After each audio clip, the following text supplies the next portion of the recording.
you. How is your SOCAP? Okay, come on, tell me more than that. How's your SOCAP? One of the things that we love about doing SOCAP, and I think it's been particularly true this year, is the vibrant community that comes out of doing this event in the first place. And with the theme of igniting vibrant communities, to be able to watch this community, even before you arrived, begin to form and grow and meld and start to do work together. So we're really deeply grateful to each one of you for coming and being a part of this wonderful, what looks like a phantom community, but actually isn't. It's a community that continues to work together and grow all year long. Many of you have been talking and interacting and making things happen on Pathable, on our on the web-based program that we're using for community. It will continue year-round, and we will continue to have conversations there, and we want you to stay a part of this community until we gather again next year. We used to bring the whole staff up and thank everybody in person, and it's gotten to where we actually cannot do that. We have so many amazing people who work with us, who do phenomenal things to make this happen. But I really want to give a special shout out to 4 of them in particular, who are the 4 people who work deeply to make the content come together. Liz Krieger, Sarah Stamino-Nichols, Lindsay Norcott, and Tim Sorens. Without the 4 of them and the amazing team of Frontier Market Scouts who worked with them, none of this content would have happened. They are amazing, and I'd love to give them a round of applause.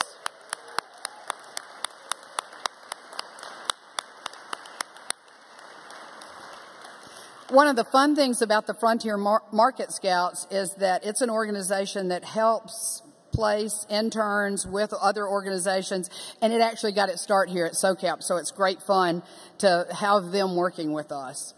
Also, a huge thank you to our sponsors. We're going to have the sponsor loop running, and I dare not name any of them individually, but if we're not for the sponsors and those of you who pay for the tickets to come here, this would never happen. It is a labor of love in so many ways for all of us, and we're so grateful to the sponsors and to all of you who are here to make this happen. That's what I have to say right now, and we are going to move on with our program now. We have some great content still yet to come. I see many of you eating your lunches here. Please know that bring your lunch in with you and eat while we're talking. And I'm going to now ask Penelope Douglas if she would come out and introduce our first speaker. Thank you.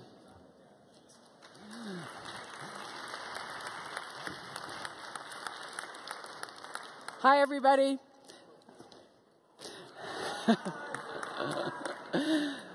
I love the stamina of the group that's with us for the closing. And I'm absolutely delighted to welcome on stage Margaret Sullivan, who is the Chief of Staff and Chief Operating Officer for USAID.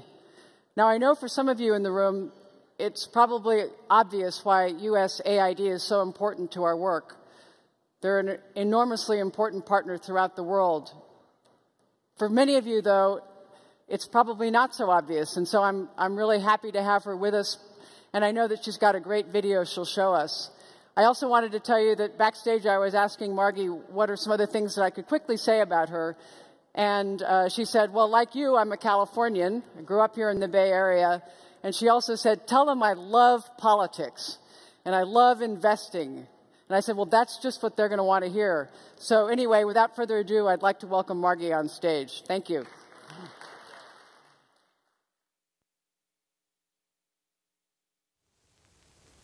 Our most basic common link is that we all inhabit this small planet.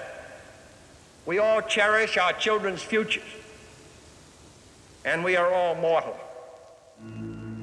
Today, we seek to move beyond the accomplishments of the past, to establish the principle that all the people are entitled to a decent way of life.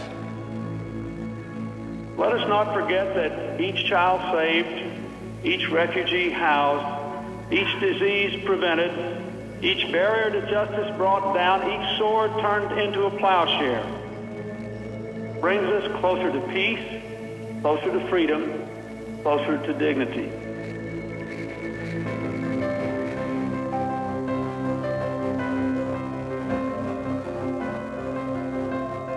America is a nation with a mission. And that mission comes from our most basic beliefs.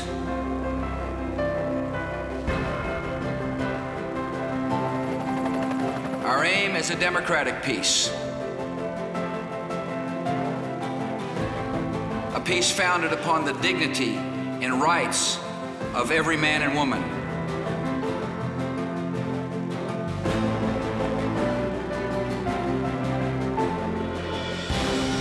We also know that progress in the most impoverished parts of our world enriches us all.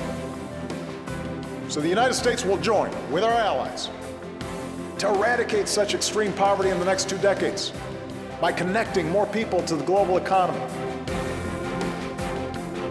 by empowering women, by giving our young and brightest minds new opportunities to serve, and helping communities to feed, empower, and educate themselves.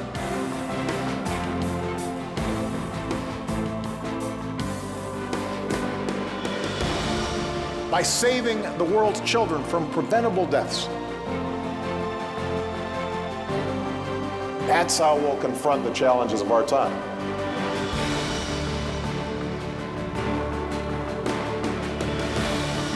This is how we will seize the promise of this moment in history.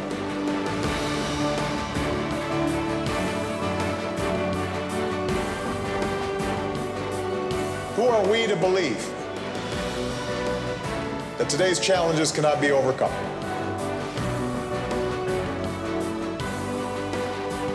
When we've seen what changes the human spirit can bring. That is why we look to the future not with fear, but with hope.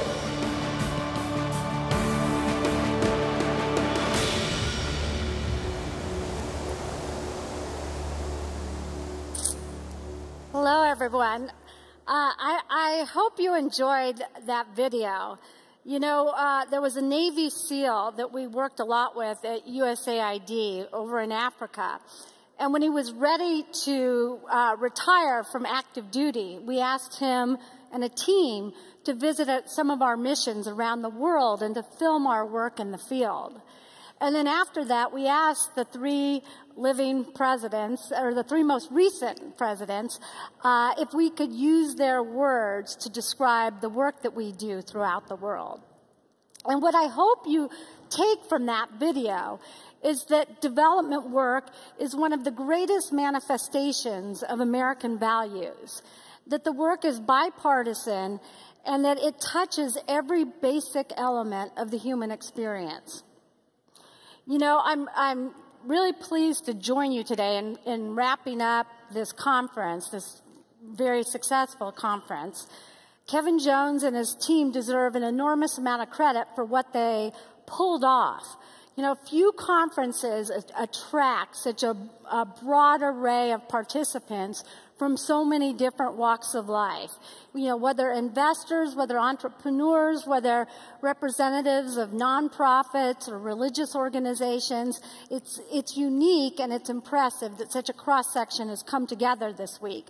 So thank you to Kevin and his team for making it all possible.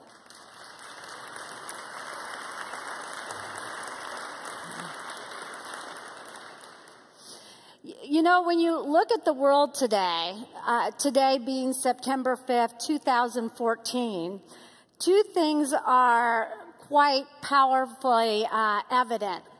The first is that never in modern history have we had more simultaneous, pressing, urgent humanitarian crises happening at one time.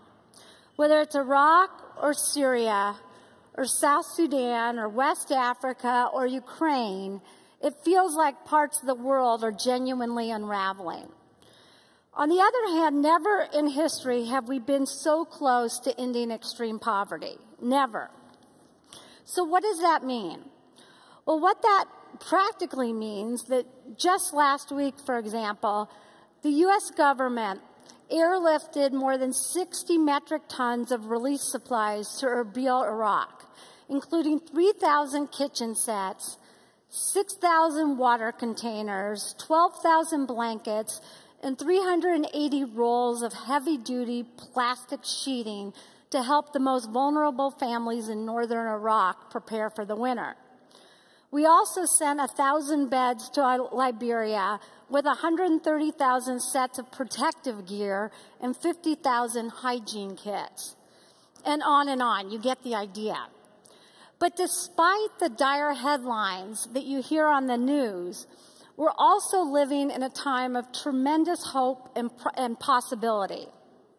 If you consider in the last 20 years, the number of children throughout the world in school, the number of kids going to school reached 90%. Roughly 2 billion people gained access to clean water. 45 new democracies came into existence. Child mortality rates fell by over 40%, and poverty declined by 52%. So when President Obama, in his last State of the Union address, called on Americans to lead the effort to end extreme poverty over the next 20 years, it wasn't a pie-in-the-sky aspirational dream. It was a clarion call to do something very real and very achievable. Ending extreme poverty and doing that by 2030 is what we have set as our overarching goal at USAID. What that practically amounts to is a quest to elevate 1 billion people out of poverty. You know, 50 years ago, when President Kennedy created USAID, the vast majority of capital that flowed into the developing world from the U.S. came from foreign aid dollars. Today, over 90% of capital to the developing world comes from the private sector. Private sector investment, remittances from the diaspora, and philanthropic organizations. If you want to impact what's going on in the developing world, you have to be able to harness private capital flows. And to reach people in Kinshasa or Tacloban or Port-au-Prince or Kabul, you have to be able to utilize technology. As I suspect most of you in this room know, there are more SIM cards in the world today than toothbrushes. And that's saying something. There are also more players in the development arena than we've ever seen before. Big corporations, investors, entrepreneurs are every bit as critical to success as governments, religious organizations, and traditional nonprofit groups. And that brings me to all of you and what we are doing to try to foster your success. To marshal the evolving landscape, to harness private capital, to embrace new actors, and to exploit technology, USAID had to change. We had to restructure the agency and really refocus our programs. In this spirit, we launched the U.S. Global Development Lab, which is USAID's version of DARPA, a new entity within the agency focused on harnessing science, technology, innovation, and partnerships. How many people in this room have worked with or know people at USAID? Oh, good, a lot of you. Well, then what you'll really appreciate is that the lab has become our center for partnering with you in an effort to bring science and technology to solving development challenges. In addition to creating the Global Development Lab, we also created something we call the Private Capital Group, which you may or may not know about. But essentially, it's a SWAT team of investment professionals that are solely focused on supporting investments throughout the developing world. And together, the Global Development Lab and the Private Capital Group have really transformed how we program our funds and how we operate at USAID. So let me touch on 4 specific categories or ways that we are trying to do a better job of connecting and partnering with you. The first is building out the field of impact investing.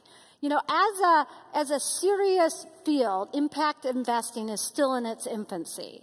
I know earlier this week you all heard from Judith Rodin from Rockefeller. And, you know, with Rockefeller, we are investing in things like the Global Impact Investing Network, or GEARS, to not just lay a foundation, but to create standards for impact investing. Also, back in March, I went to Rome, to the Vatican, because the Catholic Church had its first ever impact investing conference. And essentially what happened is Pope Francis convened his, all of his orders of nuns and priests and implored them to not just invest their endowments to make money, but to invest their endowments to also create social change and alleviate poverty. And so what the Vatican was doing was convening a group to try to figure out how to do that.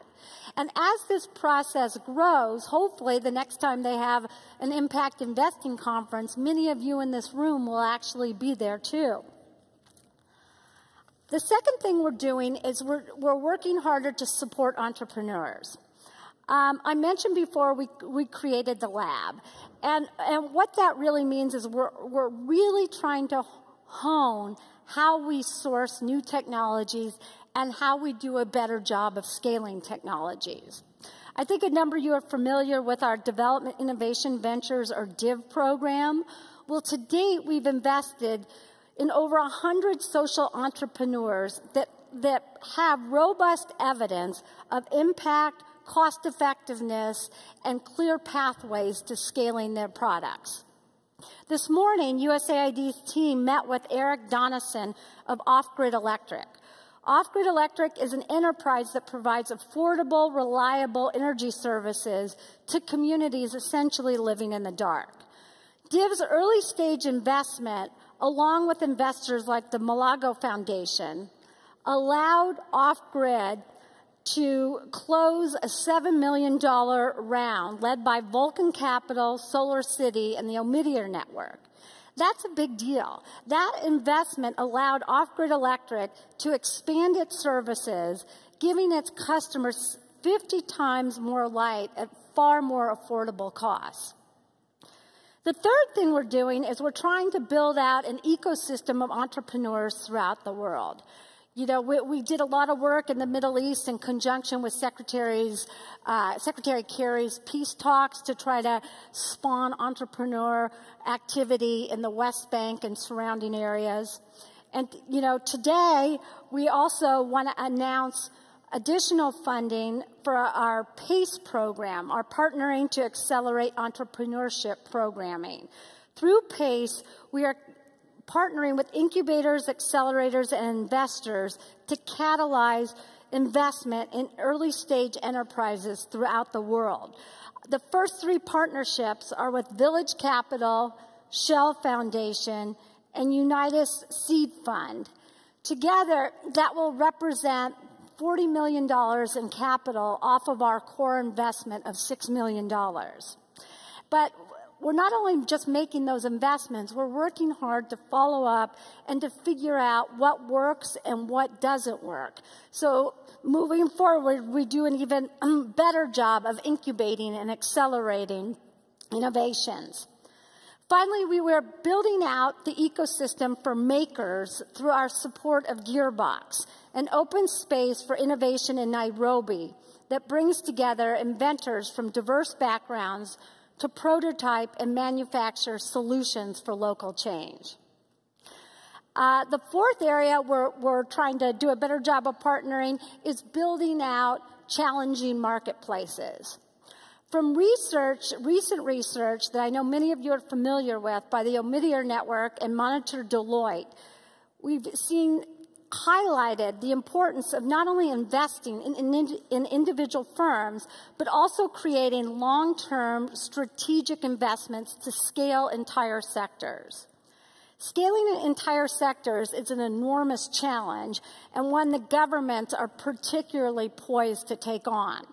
You know, I know that earlier you've heard about President Obama's Power Africa initiative, but that's probably the most concrete recent example of an effort to really scale a market. And how Power Africa came about was a couple years back. The president really wanted to intensify his focus on the region, and he sent a team of people to Africa. And basically, the group came back and concluded that the biggest obstacle to growth on the continent was the absence of reliable, predictable access to power. What came out of that was a lot of effort to brainstorm about how to solve the challenge of access to power in Africa. And what was really clear was the government programs alone couldn't possibly do it, couldn't make a dent in the problem.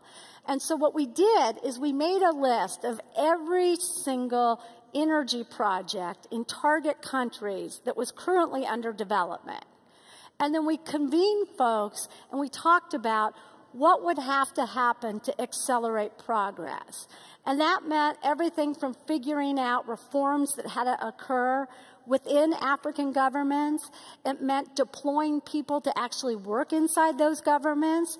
And then it meant figuring out how to further de-risk the investments, either through risk insurance, technical assistance, or access to low-income or inexpensive financing.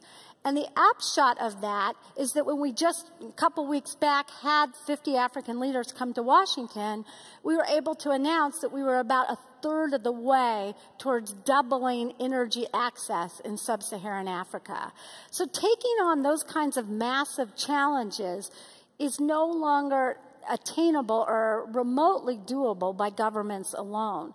It really is all about working together with the private sector throughout the world to catalyze change. You know, on a more micro level, in the context of Power Africa, we worked to fund and expand Beyond the Grid. And Beyond the Grid was, you know, a specific clean energy effort with 27 founding partners, including investors like Grey Ghost Ventures, Khosla Impact, Capricorn Investment, who committed $1 billion collectively over 5 years to producing energy for African homes, businesses, and schools. And those are the kinds of investments in hard-to-reach parts of the African continent that are truly transformative. So anyway, in conclusion, I just want to say to all of you that years ago when I graduated from college, the coolest job you could get was to work on Wall Street. Everybody wanted to go to Wall Street.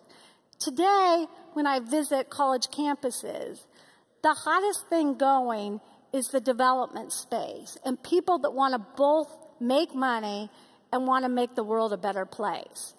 And so I really just want to leave you with the sense that we are so committed to supporting your efforts in this area. And we're working hard every day to be more nimble partners to all of you. And I think one sign of success, one hallmark that we've made a dent in the challenge is if in the future we're able to have conferences like this, not just in San Francisco, but in Dar es Salaam or Abuja or Phnom Penh. So anyway, thank you all, and best of luck. Thank you. Thanks, Margie. Can you all hear me? Yeah. Well, I got to say, that doesn't sound like the agency of yesterday. That sounds like an agency of tomorrow. They're doing a lot of exciting stuff at USAID, and it's the kind of, I think, incorporation of innovation and real true deep collaboration with actors and practitioners out in the field. You heard the list. I mean, those are stellar co-actors. I'm Tim Freundlich. I don't think I got an intro, but I'm happy to play the interlude. They're actually going to be setting up furniture, so just a couple minutes. I know, like many of you, my team at Impact Assets and I, along with my work with the board, with Hub and SOCAP, really use this this flashpoint once a year to kind of recharge, reconnect. Of course, conferences are good for that. But more than that, too, to really look at what's ahead for us and our teams, and we bring ourselves together and kind of get gassed up, but also look into what's ahead. And the panel that'll be coming out is exactly going to do that for us. But before that, I also wanted to, in the spirit of announcements and things that have been going on throughout the conference, we always like to do something every year. Last year, Impact Assets was really thrilled to stand up here and talk about a seed ventures funding platform that we were wiring into our donor advised fund, which we were launching forwards on that day, and then proceeded to run a whole beta test. And I'm pleased to say that we generated about $500,000 in very, very small seed commitments to social ventures in convertible notes off of a donor advised fund, which is kind of a first. I mean, it is a first in that whole sector of trying to do that, and we'll continue to move that forwards and report back. But also, slide, if you can bring up a slide, we're going to launch into a whole registration period right now. In fact, we're about halfway through it, going state by state by state, and bring 2 new investment products to market, hopefully by the end of the year, one on global sustainable agriculture and one on microfinance inside of microfinance, franchise savings and the like. And the next slide, you can just see the actual names of them. But basically, we've got to figure out how to bring more and more mainstream wealth management apparati and their clients across the country into orbit with all this stuff that we've been talking about. And to do that, it's so unsexy plumbing, but you've got to get down into the banking and the wirehouse structures that permeate our capital market system, and actually get these things to show up in brokerage accounts. So we've been working on this for like a year plus, and we're really excited that we should be coming out with 2 new products that by this time next year will be hopefully available at a financial advisor near you, and so you should look for them, and hopefully we'll be able to celebrate having brought the first tens of millions of dollars through both of those products in sustainable ag and microfinance. But with that, let me invite this whole panel up. I think Penelope is going to moderate it, if I'm correct, and we have a slew. They'll do introductions, but thanks for listening and giving me time to set up the chairs. We'll be facilitating it all the way to left on 5. A little bit this way. Hi again, everybody. For those of you who've been at SOCAP in the past, this closing session is always about where we're going, whereas the opening plenary, as you might recall if you were with us, was more about where we've come from. And so I'm going to do the best job I can of moderating a really wonderful group of individuals, each of whom are going to help us contribute to that conversation. The other thing that I want to forewarn you about is that we don't really decide about this group until about 3 hours before we're on stage. Because we really want ourselves, Kevin and I and Rosalie and others, to think about how we're going to frame this conversation, and then we try to invite some people to join us. So I also know that at least a couple of the people on stage with me are not shy.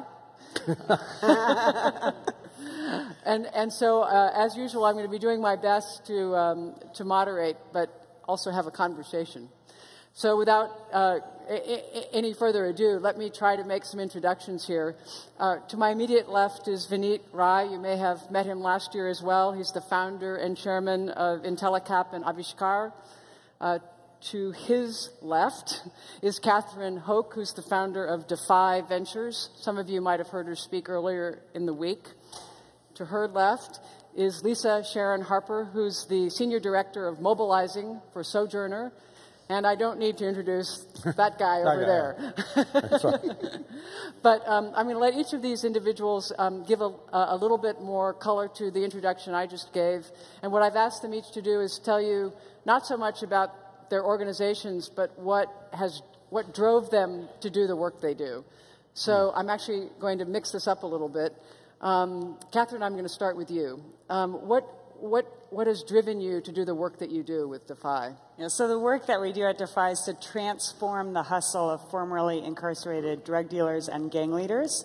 And the way that I got into this, I used to work in venture capital and private equity, and after a prison visit at the age of 26, I was exposed for nearly the first time to real injustice. And so what fires me up to do this work is a hatred of injustice. I see, it's called the criminal justice system that I work in. It's so incredibly unjust. I also have a real passion for fatherhood, and in the communities that we serve, which I think are some of the most impoverished communities, there's a real lack of positive male role models, and so I have a passion for fatherhood.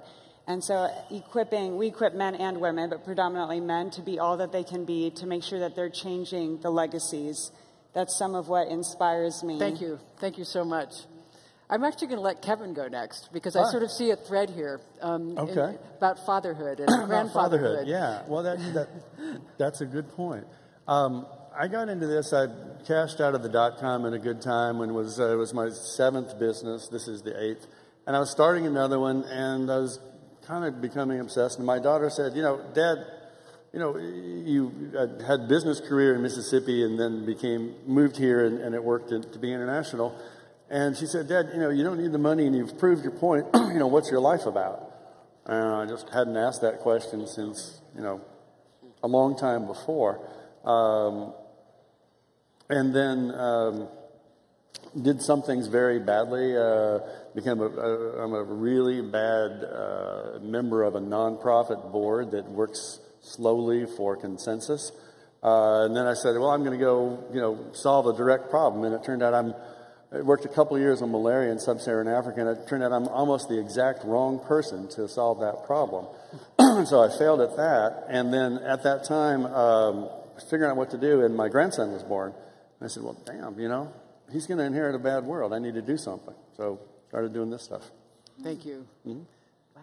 Lisa, how about you? Could you tell us briefly about your work, but most importantly, what's driven you to your work? Absolutely.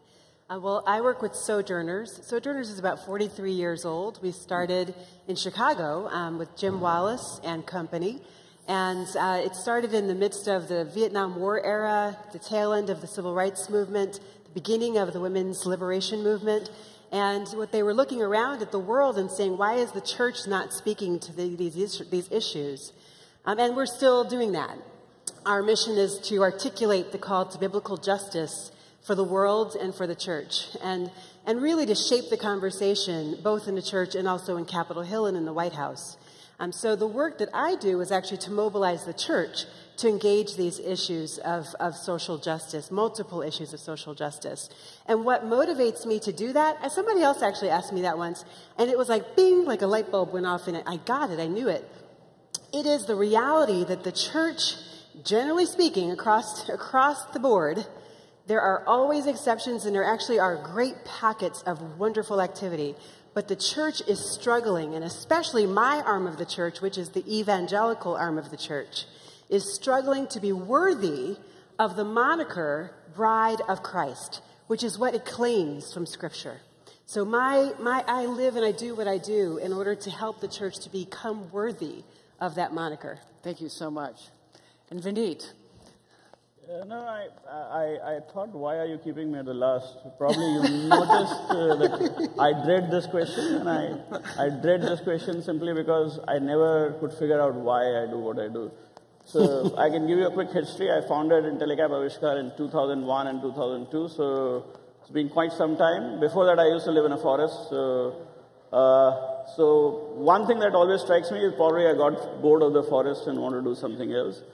So getting bored was one reason. The second part was I had no money, so I wanted to actually find out how rich people look. So I started a venture capital fund.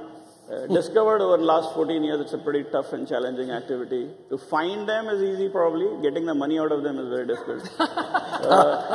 And the third part that probably inspired me is I always was looking for something new, and Intellecap probably satisfies that part of it. So not as inspirational as my co-panelists, but this is the best I can come up with. Wonderful answer. So for all of you who can't see what's happening in front of us, our countdown clock just changed. about 5 minutes ago, and we have 5 minutes less time than we thought we did, unless I can like secretly angle for extra time. So we're going to have to move really quickly to the questions that we talked about briefly backstage. So the way I want to frame this is I want to start with community, I want to go to community of practice, and then I want to talk about systems. And Lisa, I think you're the perfect person to tell us a little bit about what you think what you think is absolutely essential that this audience knows about what has to change in terms of what's happening in place. And what I need to say about Lisa is she's most recently been in Ferguson, Missouri, doing a lot of work. So I know you're going to have about 2 minutes to tell us this. That's okay. Go for it. So this fan is a fan that was given to me by an usher at the funeral of Michael Brown. And I was sitting in the second overflow room of a packed church full of people who had streamed to this church from across the city of St. Louis because they had a trauma that had happened in their city. Not only the death of a young man, but also the realization and the clarity from that death and the response of the police officers of a great, great disparity of the power structures in the city of Ferguson and in local neighborhoods throughout the city of St. Louis. So what I would say to the people of SOCAP is that when you think about Ferguson, when you watch the news, when you think about other cities who are suffering from the same kinds of inequity of leadership and power, one of the things that made that happen or made it possible to happen is because the people of Ferguson were not able to actually exercise ownership over the leadership of their lives. They were disenfranchised in a major way in almost every decision-making corner of that city. Now, social impact, impact investing. I would say, yes, Ferguson needs you. But what does it look like for you to go to the city, talk to the leaders, and ask them, what is it that we can do to help you? They need help with schools. They need help with parks. There are parks that used to have thriving green space that have been since shut down because they just don't care about that area in Ferguson. So social impact can make a huge difference, but ownership by the people of Ferguson and surrounding areas is going to be essential. So when you think about this group of entrepreneurs and investors, and you think about the critical importance of what happens in a place, which is so important to our work, you can't do it without being focused on place and place-based innovation and the story of a place. What gives you hope about what's happening in the impact investing arena? So what gives me hope is I've had so many conversations here with people. Just a couple of days ago, I was sitting in the hub and literally sitting in one place, and 5 separate people came up at one point, and we started talking, and I learned about what they're doing. And the thing that's so special about impact investing is that it's so specific. I mean, the things that people are doing are so niche, so specific, but they really are meeting a real need. So when you think about the purpose of an economy in the first place, right? The purpose of an economy is for the flourishing of the people, for the common good. That's the power of impact investing. It actually gives us the ability to put money specifically towards things that help to meet a need in a community. So that's why I say, hey, we need you in Ferguson. We need you in Harlem. We need you in the northwest quadrant of D.C. We need you here in Oakland and other places. But when we talk about the need and we talk about flourishing, it's essential, even scripturally, and, you know, I'm a Christian, that we look and we make sure we understand that the leadership has to actually come from the community. Thank you. Otherwise, it won't be owned by them. Thank you so much. This is a great segue. Thank you for that. I'm going to turn to Catherine. You're in the context of telling us a little more about Defy. What I'd like you to sort of help us do is sort of see where we're going when we try to tie what happens in place-based work to communities of practice. You know, how do you start to develop a community of practice, and how do you draw on a community of entrepreneurs, a community of stakeholders to do the best work you can and move it forward. And tell us how that matters to us, really, as we think about the next year's work. Sure. So we started our work in New York City, and we just recently scaled it to the Bay Area. And as we engage a community, it's not just people in those two cities there. It's when getting to be here at SOCAP and getting this exposure, even after this, people are like, okay, great, I want to be involved. And so we have provided relevant opportunities for people to get involved. Like, we're not like, will you come and serve in the soup kitchen? If you are a business person, with the work that we do, we say, come roll up your sleeves and teach one of our guys how to work a financial model. And then they can provide mentoring and pro bono services in their area of expertise. So we've been drawing on communities. We have 2,000 volunteers in just over 2 years who have been able to participate and draw on their networks as well. So tell us a little more about both the networks of those that are the stakeholders in your work, and also the networks of those you need to draw into your work. Just give us a little more color on that. So what are the 3 or 4 different communities that you really need to continue to grow? Sure. So most of our volunteers are business professionals. They're predominantly CEOs and investors, venture capitalists. We host these Shark Tank style competitions, and they come in to offer business feedback and mentoring. We have drawn heavily from the faith-based community, and we would love to get more engaged in faith-based communities as well. We need to get more penetrated into ethnic minorities as well, into these communities, because we serve people, most of the people that we serve are ethnic minorities, and so we would love to engage people who come from similar backgrounds, and we need people, I mean, most of the people that we serve are African American, so if we can get African American men to also serve as mentors and as the investors, that's where we really start to win. Okay, so Kevin, you're listening to these 2 fabulous women talk about the importance of place-based innovation and then beginning to draw on the idea of a community of practice. But what you and I have been talking a lot about this week is sort of what needs to happen at the systemic level, and you know, where do we need to provide ourselves more rigor, more honesty, more whatever, and where do you actually see the best opportunities for systems change to occur that will help people who are working in communities of practice in place, not just in the U.S., of course, but around the world? So where are you focused at a slightly higher altitude, you know? I think cultural literacy is a really big thing because, you know, the folks who are trying to help usually don't come from the places where the people need help come from.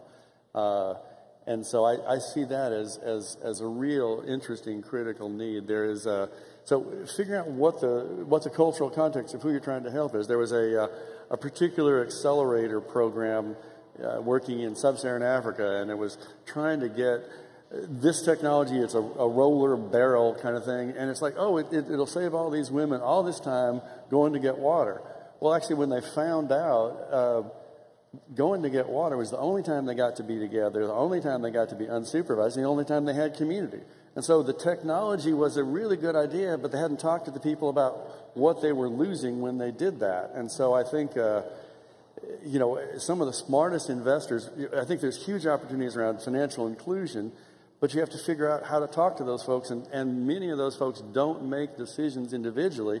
There's a matriarch or a gatekeeper, and it's different in each community. I mean, in San Francisco, Ben Mangum was one of my mentors in this place, and you know, he figured out who the gatekeepers were in the Hmong that are in Little Saigon, which is completely different than the Filipinos at 6th and Mission. And so finding out who the gatekeepers are, and that you're not selling individuals, often you're selling communities who have people who say it's okay to deal with you. So all those kinds of things. And then around this particular opportunity of financial inclusion and Obamacare meets and health, because of that, you know, the technologists need to learn to listen respectfully to poor folks in their cultural context, which is, oddly enough, not what they teach you at MBA schools anywhere. Because the path to wealth in these 2 niches is based on listening respectfully to poor folks. And that's not a skill that, you know, affluent MBAs who went to exclusive camps have ever really picked up. You were, you know, it's interesting. I don't know if anybody in the room was with us in the fantastic discussion we had just before I ran over here, which was around mentoring. And what is the promise of mentoring, and can technology be an important tool in scaling kind of mentoring systems? But the most important, one of the most fascinating and important parts of the conversation, which I really appreciated so much participation in, was on exactly the same topic, which is we can make systemic change, and technology is going to help us do that, but cultural literacy is critical. And so a lot of the people in that room were drawing out, culturally, there's so much difference between how across the globe we ask for or don't feel comfortable asking for the kind of mentoring or human capital that, you know, we need. And so where I was going in my mind while I was listening to you is, you know, there's a lot of systemic work we can do, but we've got to continue to pay attention to how we translate that to culture. You know, how does it remain so place-based at the same time that we do this kind of movement towards systemic change? Vineet, you and I were talking behind stage, and you were saying, you know, there's some things that I really, really want us to expose. And one of the words that you used quite a bit was honesty. And you were talking a little bit about the need to sort of get really out in front of some important things that I think maybe we presume are needle-shifting things that have already taken place, or networks that have already kind of proven themselves. Can you talk a little bit about what you were saying to me about what needs to change and about the honesty factor? You know, so what I was saying is impact investing, depending on how you see its origin, is 14 years to 8 years old right now.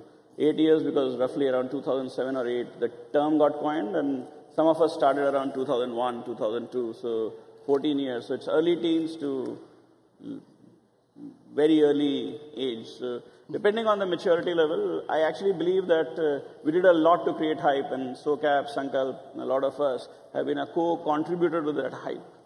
I think we are reaching a stage where inside these gatherings, we need to start getting a little bit honest about ourselves, whether that hype that we have created, which as a child we needed to actually reach the teenage that we are in now, should we be held more accountable for that? So I think the question that we have is, do we have a parent, and is the parent going to regulate us, or are we going to regulate ourselves?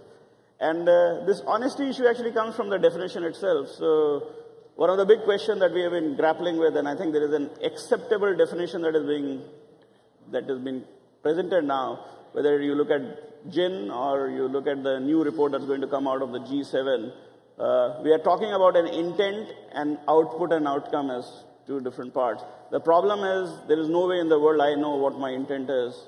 At least I may know, you might not know. So the question is, therefore, all accountability right now is moving to the output, leaving the intent aside. Simply because people assume if you are claiming to be an impact investor, your intent is good. And I think that's where the challenge starts. So how do you, if we define ourselves in a very obfuscated manner, there is no way we will be ever held accountable. Yeah. That actually boils down to us claiming that we have $10 billion of impact investing. And I can tell you with 14 years of fundraising exercise that $10 billion is really very elusive. So I don't know where it is hiding, but it surely is somewhere there because it has been documented. I agree. And I can tell you I'm a very good fundraiser, and I'm a very good chaser, but it's very, very difficult to find that 10 billion. So it's good to say we are 10 billion when we were actually children, but now since we are in teenage, we might have to start asking ourselves, it is 10 billion or 5 or 1 or maybe much lesser. And the second part is, what is that money doing? Yeah. Is that money really participating in somebody else's creation much later and then consoling ourselves that we are making a difference, which I think majority of us are doing. And a few of us who are actually really trying to take the martyr syndrome far too far and trying to commit suicide, doing things which they should not be doing, or somebody else should be doing. So I think we have two extremes, probably a very small percentage doing the very high risk, very difficult work, and 80% of us just participating in the bandwagon called impact investing, because some of us sitting here have created the hype. And I think these are the gatherings which have to actually get away from pleasing and congratulating each other on what we have achieved and start asking some hard questions about, are we really doing the right things? And what are the outcomes, the long-term outcomes of these short-term outputs, which largely has been focused on counting the number of lives we touched And remember that whether we are selling a LED lamp or giving a microfinance loan, it's not going to, it may touch the life of the individual, it's not going to transform the life. And ultimately, the objective with which we have gone out to the world is we are trying to transform. And I think that's really the challenge. So the honesty has to come on this ocean. We must celebrate that we have actually come some distance, but we must keep asking ourselves, is that the distance that, is the hype really justified for the distance we have covered?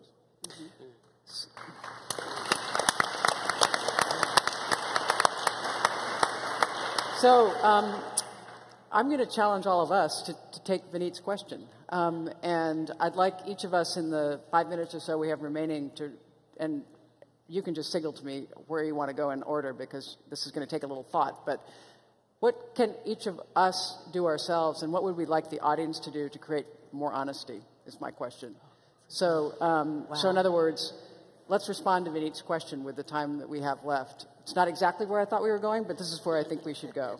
Okay. So when you're ready, just let me know, and I'll let you speak to that. Yes? So I went to Ferguson with Sojourners not to go and try to save Ferguson. In fact, I have a very, very strong, obviously, value for Indigenous leadership, the leadership on the ground. So I didn't go for a long time. Kept talking with people, asking, where is the need? And it turned out the need was actually to help the white community to engage, particularly white evangelicals and multi-ethnic evangelical churches. So that's why I went. And I ended up speaking in 3 different major forums to evangelical pastors and faith leaders in Ferguson. And the first one is what strikes me, and this is where we get to honesty. We had a time at a bar and grill, where I ended up preaching. And afterwards, we talked about the need for leadership to come from the community, and I asked the pastors to reflect amongst themselves in twos. How does their gut feel? Like, let's be real. How do they feel when they imagine themselves going to Ferguson and not doing anything, but actually just sitting at the feet of the people in Ferguson and listening and being led by them? What does it look like for them to be led by them? And 2 white pastors stood up and said, one of them, the first one said, as a white man, I have been taught my whole life that I'm supposed to lead everyone else.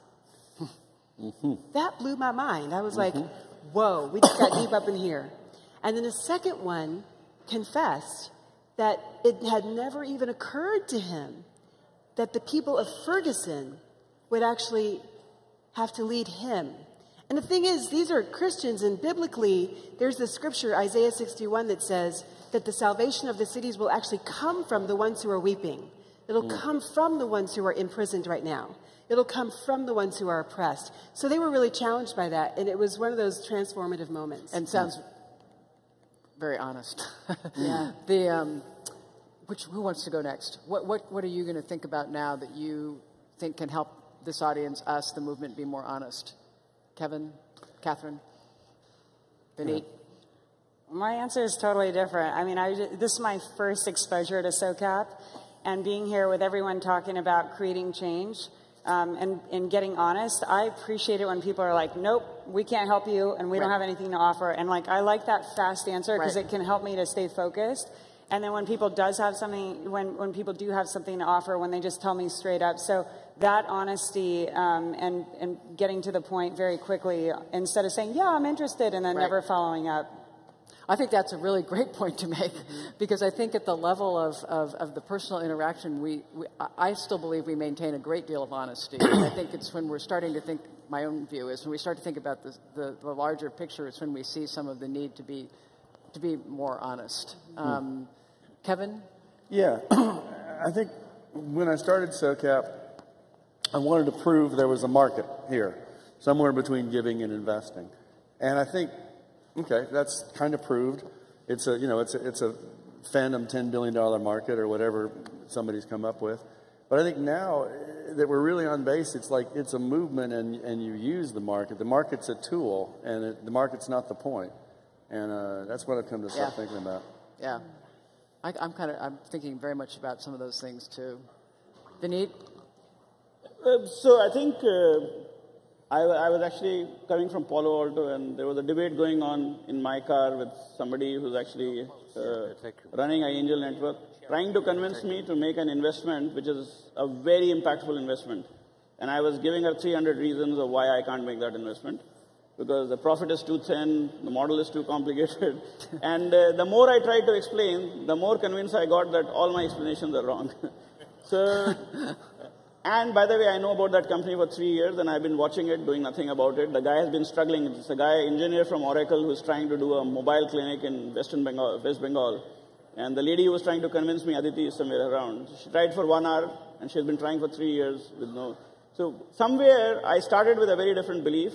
That belief has moved on because my investors asked me to return the money at 20% return. And I know while this guy needs money more than anybody else that I'm going to give, but the constraints of what I want to do with him is not allowing me. So what I try to do is connect it with why am I here? So I'm here because SOCAP is celebrating something and you want to be celebrated. It's the same thing we do at Sankalp. And both of us are private institutions. I mean, Sankalp is owned by Intellecap and SOCAP is also a private institution. And while we talk about sharing, we basically are very protective about our turf. So I told Kevin that time has come for us to actually start telling people, showing to people that we can collaborate and not just be protective about our turfs. So we have taken a couple of decisions, which I think, Kevin, if you can go ahead and share, that will be great. Okay, great. So we are going to merge our marketing databases. We'll reach out for SandCalp through our connections, and he'll do the same thing. I'm going to be on the advisory board with some of our folks on SandCalp, and they're the 2 largest impact investing conferences other than here. And he'll be on and his people, Aparajita, also will be on our advisory board. So we'll be listening to each other, agreeing on, I'll be providing my input as a, white straight guy from the West. Or the north, whichever, we think west, he calls us north-south. So we'll create this structural learning thing. We agreed to do it last year, and then we had to realize you have to put things in place. So we'll do those 2 things. We're also saying that impact is risk. It's not reclassifying some CDFI loans and CRA stuff. It's the risk stuff. It's the new stuff. And we'll probably come up with a much smaller figure, and we just have to deal with, sometimes size doesn't matter, and we'll do those 3 things anyway to say the real stuff is the risky stuff. We're going to figure out how to merge the databases. I'll sell his event, he'll sell our event, they'll sell our event. We'll do the same thing, and then I'll learn how they think, and they will, probably learn how we think. What a wonderful example of getting more honest. And I had just learned about this myself from Kevin, that Vineet and Kevin had reached this agreement to really share all of this information and really become honest about really being a partnership and not just talking about it. I guess it's time for us to close, but the theme that I sort of heard across all of this was something, again, that Vineet said, I think, first backstage, but I guess I'll take the privilege of repeating it, which is that when you think about impact, when you think about what each of us personally can do, it's taking the risk, I think is what you said, that really proves that you have impact. And all this intent stuff, that's not impact. And so thanks for letting me borrow your thought. But I think that's a really important way to encourage us all, both at the sort of systems level, taking on the political systems, the policy work that needs to be done, the networking and technology that we need to improve, et cetera. But I think we all need to remind ourselves that if we're going to have impact, we need to be honest about the risk we're prepared to take, and we need to take the risk. So thank you all very much. And thanks for being with me on stage and for collaborating so quickly to do this. Thank you.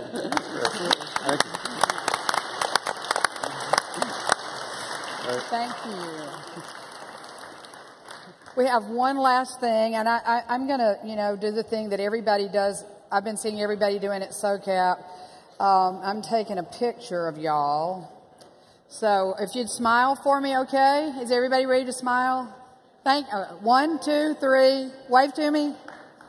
Thank you. Thank you. A couple of quick announcements. As you leave, if you've not picked up a pint glass yet, they'll be giving them out at the back door. And we will be soon telling you about SOCAP14 and where and when and all of that, so look out for that information. If I could ask everyone, even those back in the back, to be quiet for just a moment. We're going to end as we began with a story from Edmo. If our volunteers could move to the back and ask everyone to please be quiet and to focus with us up here on the stage as we have Ed give us one last story to close out SOCAP.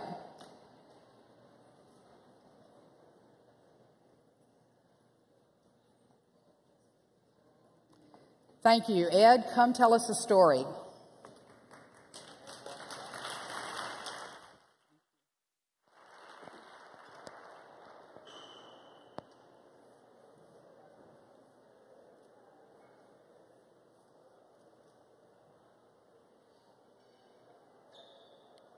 When the legends die, the dreams end. When the dreams end, there is no more greatness.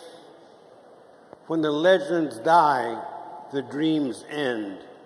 And when the dreams end, there is no more greatness. When the legends die, the dreams end. When the dreams end, there is no more greatness. When the legends die, the dreams end. When the dreams end, there is no more greatness. I'd like to begin to tell you that I'm sharing these legends with a granddaughter. She's learning the legends from me. This is a legend. It's really a fun legend. So everyone get your hands up. You can help me say this. Porcupine would sharpen his quills and stick them in his tail. Everyone help me say it. Porcupine would sharpen his quills and stick them in his tail. Help me say it. Porcupine he'd sharpen his quills, stick them in his tail. A little bit louder. Porcupine he'd sharpen his quills, stick them in his tail. Friend came by and said, Porcupine, what are you going to do today? Oh, I'm going to go get me a buffalo. No, you're too slow. You're too fat to get a buffalo. I know I'm slow and fat. I'm going to get me a buffalo. Porcupine, he'd sharpen his quills and stick them in his tail. He'd sharpen his quills, stick them in his tail. Sharpen his quills, stick them in his tail. Sharpen his quills, stick them in his tail. Another friend came by and said, Porcupine, what are you going to do today? I'm going to go get me a buffalo today. No, you're too old to get a buffalo. I know I'm old, but I'm going to get me a buffalo. Porcupine, he sharpened his quills and stick them in his tail. Everyone, sharpen his quills, stick them in his tail. Sharpen his quills, stick them in his tail. Sharpen his quills and stick them in his tail. He finished and he kissed his wife goodbye very carefully. Everyone get your hands up. He walked and he walked and he walked. Everyone, he walked and he walked and he walked. He walked and he walked and he walked. He walked and he walked and he walked east toward buffalo country. Found a buffalo dropping on the ground. He touched it all hard. How long you been here? Oh, a day. Which way the buffalo go? That way. Now this is real cultural learning. You have to have lips of authority when you get older. Say, put this over here, put this way over there, and you come sit here. This is, you have to do this when you get old. Which way the buffalo go, everyone?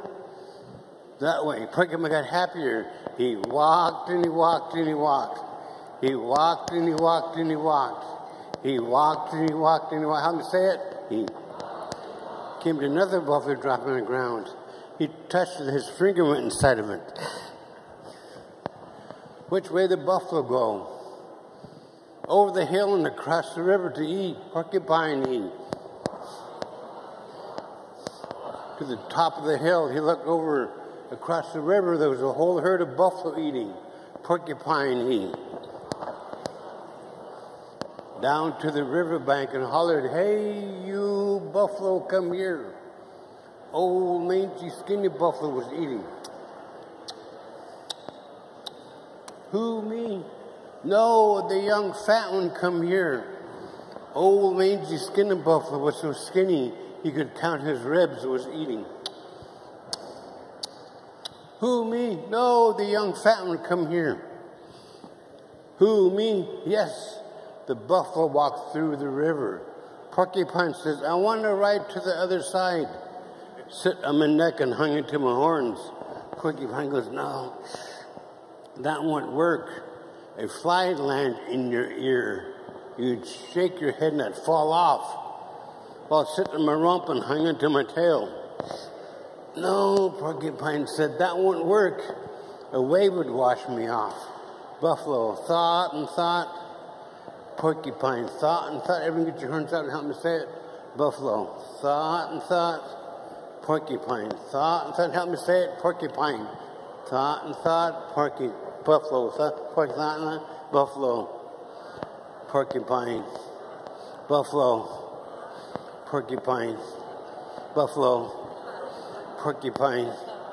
Buffalo. Porcupine. Porcupine. I have an idea. Swallow me. I'll ride over in your stomach. Okay. Reach down. Porcupine crawled inside. Swallowed porcupine. Porcupine's riding in Buffalo's stomach. How far are we? Halfway through the river.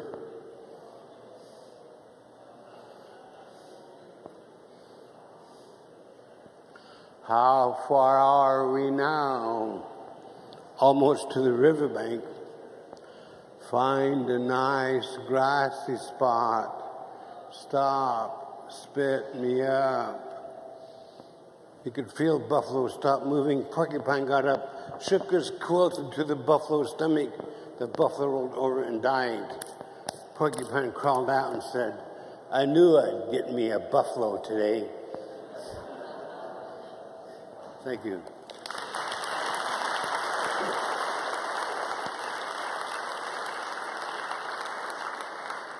We have to have the determination of Porcupine to get what he wants. The first day I said, you whose day it is, get out your rainbow colors so that it may be beautiful. Yesterday I said, everything moves within its own beauty and within its own time and has a spirit and is as important as you and I. Today I leave you with, dream big, for wisdom comes in dreams. Thank you, everyone. Thank you, thank you, thank you. Thank you, Ed. Dream big. Dream big. Build vibrant communities. Safe travels. We'll see you next year. Oh, wait. Wait. Oh, stand up, stand up, stand up, stand up, stand up. Thank you, Kevin and Rosalie. Oh, thank you, Kevin and Rosalie. Thank you. Thank you. Oh, thank you. Thank you all.